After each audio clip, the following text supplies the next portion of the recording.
Hello guys, magandang gabi. Ayan, welcome sa YouTube channel ko sa Kamutika TV.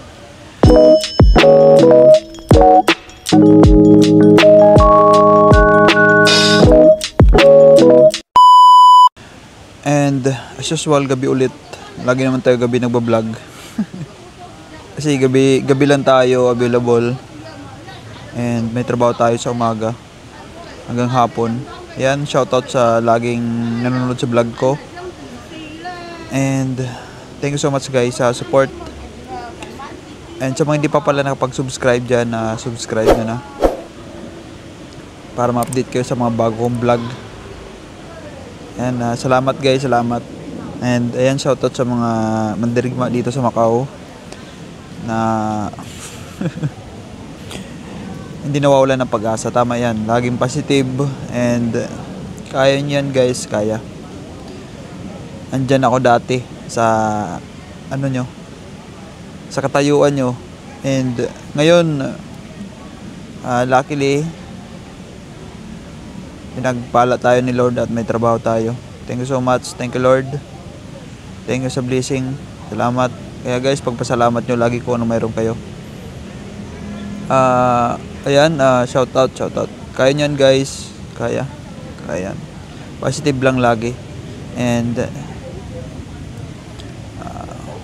dapat may tiwala kayo sa sarili. Pagkatiwalaan yung sarili, kaya nyo yan. Alam ko yung iba nawawalan ng pag-asa, hopeless na, especially sa mga paubos ng visa dyan. Nandyan din ako dati. Naranasan ko yan, lahat ng naranasan nyo. Pero hindi ako nawalan ng pag-asa. Basta guys, huwag kayong titigil. Huwag kayong kung ano na simulan nyo, tapusin nyo. Dapat may result yan, ha. Ayokong lahat ng nagpunta ng Macau na hindi nakahanap ng trabaho. Guys, huwag kayong susuko. Talagang pursigihin nyo na makahanap kayo ng trabaho. Yun yung pinunta nyo dito eh. Diba? Pursigihin nyo na makahanap kayo ng trabaho. Huwag kayong susuko. Lahat yan nagkakatrabaho, hindi walang pumunta. Meron naman pumunta, pero yun yung talaga yung umayaw na talaga na umuwi ng Pilipinas. Yeah. Guys, huwag kayong uuwi hanggat di kayo nakakahanap ng trabaho. Yun yung mindset nyo. Ayaw kong masayang yung pinaghirapan nyo, yung pagod nyo araw-araw, tapos wala naman nangyari. Kung siyempre di may iwasan na hindi kayo nakahanap ngayon na una nyong punta, pero isure nyo pagbalik baguhin yung mga style nyo, kasi minsan yung mga style nyo is hindi tama. Baguhin nyo, kung isipin yung mga mali nyo, kasi may mali talaga yon, promise. Kaya nyo yan, pinagdaanan ko yan. Lahat ng sinasabi ko, lahat ng binablog ko is based yan sa experience ko. Sinishare ko lang sa inyo kasi gusto ko kayo na hindi mawalan ng pag-asa, diba? Prayer guys, prayer. Kung wala ka, hopeless ka na, pagdasal ka lang para magkaroon ka ng lakas ng loob. Prayer, napaka-importante yan guys. Ayan, sasagutin lang natin itong comment guys. May comment kasi doon sa ano ko, and ito yung comment niya. Ayan, sabi niya umuwi na lang daw, diba? Huwag na magpunta ng Macau. And marami nang naghahanap dito ng trabaho, nagsisiksikan na, dami daw pumunta na dito na guys, ano yan eh, negative comment yan. Pag mga ganyan is negative comment yan. Kung makikinig ka sa mga negative comment, yan yung ikakapahamak mo, susuko ka eh, magiging hopeless ka na eh, diba? Kayo mga naghanap ng trabaho is dapat hindi kayo nagbabasa ng mga negative comment. Hindi kayo nakikinig ng mga negative comment. Kasi pag makikinig ka nun, hopeless ka nun, dapat positive lang pinapakinggan mo. Yung mga kapag palakas ng loob mo, magmo-motivate sa'yo. Kasi pag mga ganyan is hopeless ka. Totoo yan. Lahat yan. Hindi totoo yan na sinasabi dyan na sa comment na ano, ang daming naghahanap na dito, siksikan na, hindi makakalap ng trabaho. Guys, matagal na yan na ganyan dito hanggang ngayon. Pero tingnan mo naman, nakahanap pa rin kami ng trabaho. Matagal na yan na sinasabi. Hindi lang siya yung nagsabi niyan. Marami na nagsabi na wag na pumunta ng Macau. Siya, ligtas na kasi nakahanap na siya ng trabaho di ba? Nasasabi niya yun ngayon kasi nakahanap na siya ng trabaho. Guys, yung may mga trabaho na dito sa Macau, ang lalakas nila magsalita di ba? Ang lalakas nila magsalita, wag na pumunta ng Macau, mahirap dito maghanap ng trabaho.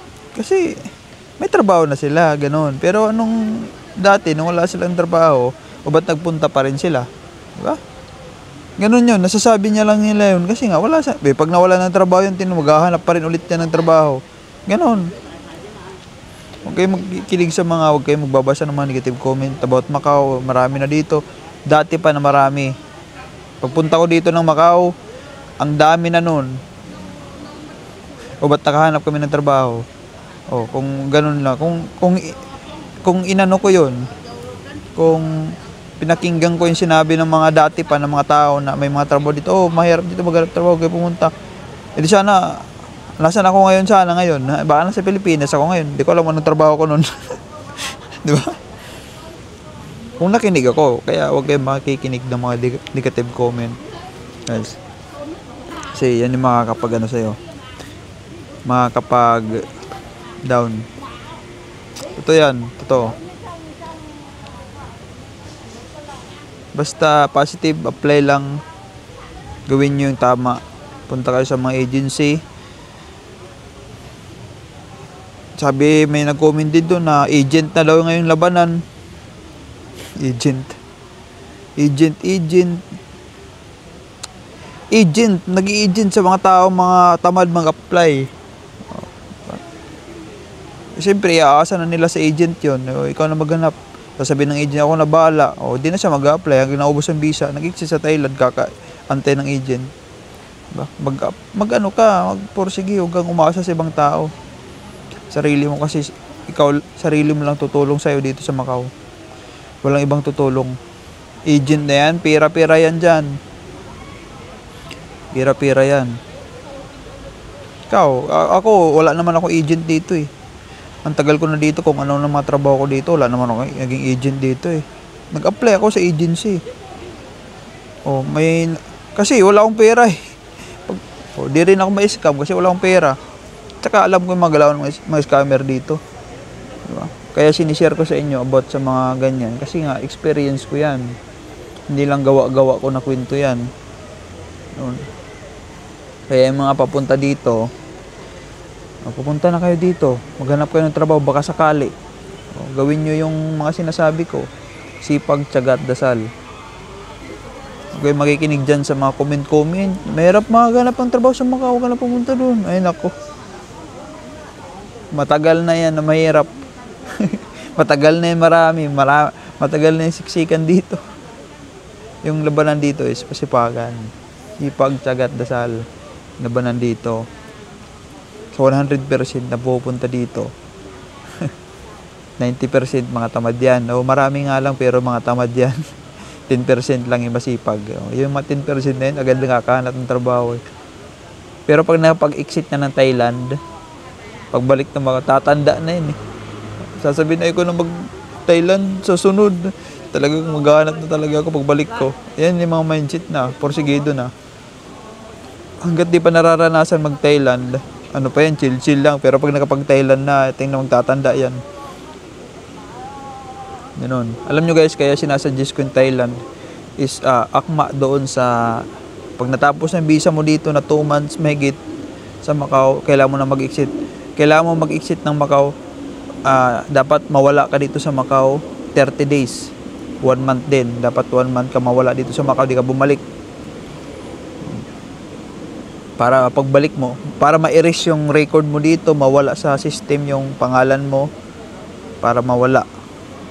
Kailangan mo umalis kailangan di ka magpunta ng Macau within 30 days. Sa ano kasi, sa Thailand, kaya sinasuggest ko doon kayo mag-exit.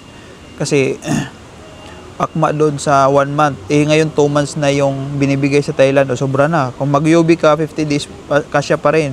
2 months doon. At saka maganda sa Thailand kasi mabilis ka makabalik dito sa Macau. Thailand lang talaga yung option doon. na doon ka talaga mag-i-exit. Kasi mabilis makabalik ng Macau. Unlike sa Pilipinas, okay lang kung may kamag-anak ka sa Macau, pwede ka. Pero kung wala kang kamag-anak, solo flight ka lang, cross country ka dito, Thailand talaga. Thailand. Mabilis ka makabalik. Wala nang interview ng mga immigration. Hinahanap lang ngayon is, return ticket. Ganun pa. Pinas, pag papunta ka ng, hindi ko alam ngayon, meron ng hinahanapan ka na raw ng ng show money. Naghahanap lang naman yan dyan, yung mga taga-airline Yung nag-check-in ka, mga taga-airline, hindi immigration mismo, yung taga-airline.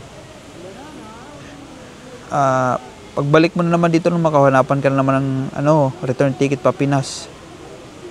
Papinas lahat yung return. Kaya gawa kayo dami ticket. Dami ticket na lang. Gawin nyo. Yung mga return ticket, dami ticket gamitin nyo. Ganun. Huwag kayong matakot. Huwag kayong matakot pumunta ng Macau. Kasi kung puro lang kayo plano, punta kayo ng Macau, makahanap kayong trabaho, walang mangyayari. Pumunta ka na dito para magkaalaman na. Daming pupunta dito ng Macau na, ayan, may mga trabaho na ngayon. Diba? Sinunod nila yung gusto nila. Kasi sabi ko, kung puro lang kayo plano, walang mangyayari. Diba? Ganon. Sundin nyo yung gusto nyo para may mangyari. Diba? Huwag ka laging magsabi na, makahanap kaya ako? Paano magagawa yung sinasabi mo kung nandyan ka lang? Kaya nga, sabi nga nila is, kung hindi ka gagalaw, wala mangyayari. For example, gusto mo business, tapos baka malugi ako, wala mangyayari kung puro ka lang ganun. Nauna yung negative mo Kung magpapositive ka kaagad, kikita to. Mas umpisan mo. Pero kung negative agad iniisip mo, wala mangyayari. Diba? Ganun. Kaya kung plano mo maghanap ka ng trabaho, huwag mong isipin mga negative. Kasi ako, kung inisip ko yung mga negative dati, na mahirap maghanap trabaho dito sa Macau, marami na nag-a-apply dito, wala ako dito ngayon sa kinaupuan ko. Sa Pilipinas ako ngayon, security pa rin siguro. Diba? Ganun. Kasi yung ibang tao, guys, puro hindi ka tutulungan umangat niyan Hihilain ka nila pababa. Ganon yung sinasabi ko. Walang ibang tao na tutulong sa iyo umangat, puro lang sila pababa. Kasi nangingibabaw sa kanila inggit. Alam nyo guys, yung mga Pilipino dito may mga trabaho, kaya hindi sila tumutulong. Sa akin lang, for me lang ayaw nilang malamangan. Di ba? Ayaw nilang malamangan. Mostly nangibabaw sa atin inggit. Sa atin mga Pilipino, inggit. Nakita tayo may taong umaangat, kaya inggitan natin yon. Sana susunod higitan ko yung taon na yon. Ganun. Kaya kasalanan yung inggit. Yan yung number 1 na kasalanan. Ay pride, is inggit. Yan.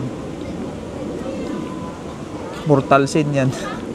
Kumpisal mo yan kung naiinggit ka sa isang tao. Kasi ikakaano mo yan, yung mag-ano sa'yo sa impyerno. Yun lang guys, yun lang. Positive lang dapat, and huwag kayong makikinig sa mga negative comment. Yun lang guys, and I love you all.